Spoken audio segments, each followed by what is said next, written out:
Hello guys, welcome back to my channel. চলে এসেছি আবার একটা নতুন ভিডিও নিয়ে। আর এই ভিডিওটা হচ্ছে যে আমার দিদির মেয়ে আমি মিলে প্রজেক্ট করছি। ও যেহেতু সামনে এক্সাম, সেই জন্য ও আমাকে বলেছে যে মাসি আমাকে একটু প্রজেক্ট করে দাও। আর তাই করতে হচ্ছে, ও একটু আমার ফোন নিয়ে যে ঢং করে, যাই একটু ঢং করে। আর আমি দিয়ে করছিলাম যাতে তাড়াতাড়ি হয়। দুপুরবেলা না ঘুমিয়ে দুজনে বসে প্রজেক্ট করতে বসেছে। আর ও করছে।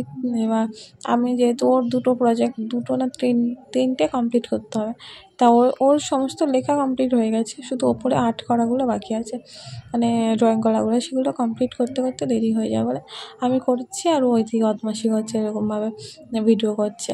তা আমি ড্রয়িংগুলো করেছি, রঙ করবো দুজনে একসঙ্গে। তা আমি একটা প্রজাপতি এঁকে দিয়েছি, আমি একটা হাতে দুটো প্রজাপতি, বেশি ওটা সিম্পলের মধ্যে আন্টি করতে বলেছিল। আর ওদিকে দেখতে পাচ্ছ তো অল টাইম ও ঢং করতে লেগে যায়। আর ও ফোন থাকলে এরকম অন করে ক্যামেরা। আর আমি ওদিকে প্রজেক্ট করছি। তা ওই দিদি একটা এঁকে দিয়েছে, ওটাকে কালার করা বাকি আছে। আর আমি একটা প্রজাপতি আঁকছি, যে ওটা ভালো লাগবে, মানে আমিও করেছিলাম আমার প্রজেক্টটা। তাই সেক্ষেত্রে দিদিও আছে, দিদিও বসে বসে বলছে দিদি এই আঁকাটা এঁকেছে, এটা খুব সুন্দর হয়েছে। তো কাজ করে বাটিকে, তো ওর সেক্ষেত্রে ওর হাতের কাজগুলো সুন্দর হয়, তাই এটা দিদি এঁকেছে। আর আমি বসে বসে আমার প্রজাপতিগুলো আঁকছি। আর আমি জানি আমার ভালো লাগে বলে, খাতায় তো সিম্পলের মধ্যে ভালো, বেশি হাবছি কাবছি আমার পছন্দ হয় না। আর আমি করছি, আর ও ওইদিকে ওই জিনিসগুলো আমাকে এগিয়ে দিচ্ছে। কালার করতে হবে না, কালার করতে সমস্যা, আঁকলে বেশিক্ষণ লাগে না, কিন্তু কালার করতে। আর একটা কি জানো, খাতা যখনই একটা মানে ম্যামের কাছে দিও প্রজেক্ট হাতে, তার উপরে ডেকোরেশন দেখে ম্যাম দেখতে আগ্রহী হয়।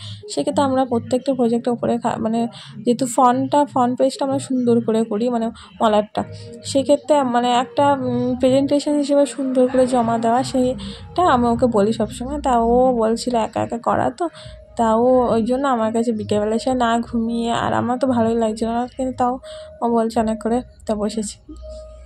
তা বসতে আর এদিকে ও কালার করছে, যেহেতু দিদি এঁকে দিয়েছে। আর ওটা অনেকটা সময় আমার এই প্রজাপতিগুলো আঁকা হয়ে গেলে ওর কালারটা ধরবে, তাই বলছি তুই হাফটা করা শুরু কর, আর আমি এগুলো টুকটুক করে দেখো আমার প্রজাপতিটা কত সুন্দর হয়েছে। আর কেমন লাগছে প্লিজ কমেন্টে জানিও। টাটা, দেখা হবে নেক্সট।